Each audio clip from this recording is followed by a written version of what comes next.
Olá, eu sou o Gabriel Tiveron e eu vou apresentar aqui o projeto de pesquisa do desafio do cadeado com abordagem pseudo-booleana, orientado pelo professor Bruno Ribas.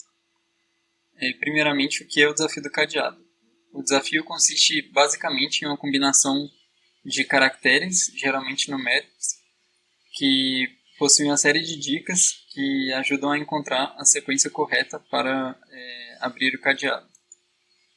Então aqui tem um exemplo desse desafio do cadeado. No caso aqui ele está usando apenas dígitos numéricos, porém poderiam ser quaisquer outros caracteres. Ele apresenta aqui 3 dígitos e 5 dicas. Aqui tem uma exemplificação da solução do desafio do cadeado, onde em cada dica você pode eliminar ou não alguns números de algumas posições, e restando apenas um, você pode garantir que aquele número pertence então àquela posição. Aqui no caso a solução seria 394. Para a execução do resolvedor, nós teríamos de seguir 4 passos, que é a leitura de dados, a criação das restrições, a verificação de solução e a checagem de ambiguidade. Então, para completar esses passos, foram implementados então 3 módulos: o Formulator, o Solver e o Ambiguator. O Formulator ele cuida da leitura dos dados, o mapeamento de variáveis e a geração das restrições. E essas restrições geradas então são levadas até o módulo do Solver, onde ele verifica se há alguma solução ou não desse conjunto de restrições. E então essa resposta é levada ao Ambiguator. Se não houver uma solução possível, não há processamento no Ambiguator.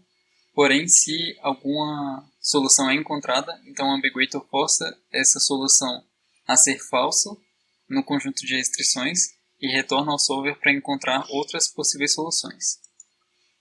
Então, aqui, primeiramente, para a leitura de dados, nós temos aqui um exemplo de entrada, onde temos a quantidade de dígitos no dicionário, que é utilizado nas dicas, seguido do dicionário em si, o número de dígitos na combinação e o número de dicas, seguido das dicas em si.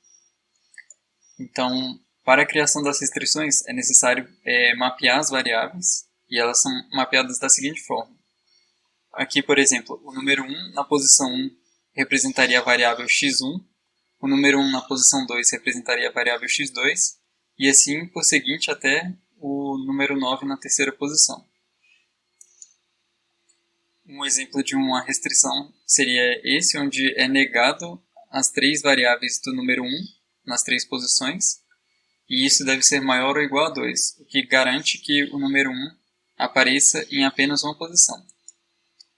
Aqui temos as restrições básicas, as fórmulas das restrições básicas, que são aplicadas independente das dicas que são fornecidas, que elas garantem, que, por exemplo, que o número apareça em apenas uma das posições, ou que cada posição tem apenas um número pertencente a ela. E aqui temos as restrições criadas a partir das dicas, que foram essas as fórmulas utilizadas. O solver ele receberia um conjunto de restrições. Ele recebe um conjunto de restrições como esse aqui, que é gerado pelo Formulator, e o solver utilizado foi o Clasp.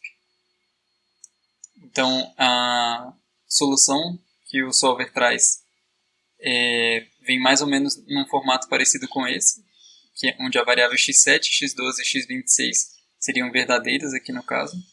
E aí o Ambiguator então negaria as 3 variáveis dessa forma e retornaria para o solver e repetiria esse processo até encontrar todas as soluções possíveis. O que ainda está em desenvolvimento é o gerador de desafios. Nós temos um gerador que funciona utilizando o método de força bruta. Não é uma forma muito inteligente, porém ainda estamos trabalhando para gerar um gerador mais consistente. Esse foi o nosso projeto do desafio do cadeado com abordagem pseudo-booleana pelo professor Bruno Ribas e Gabriel Tiveron. Muito obrigado.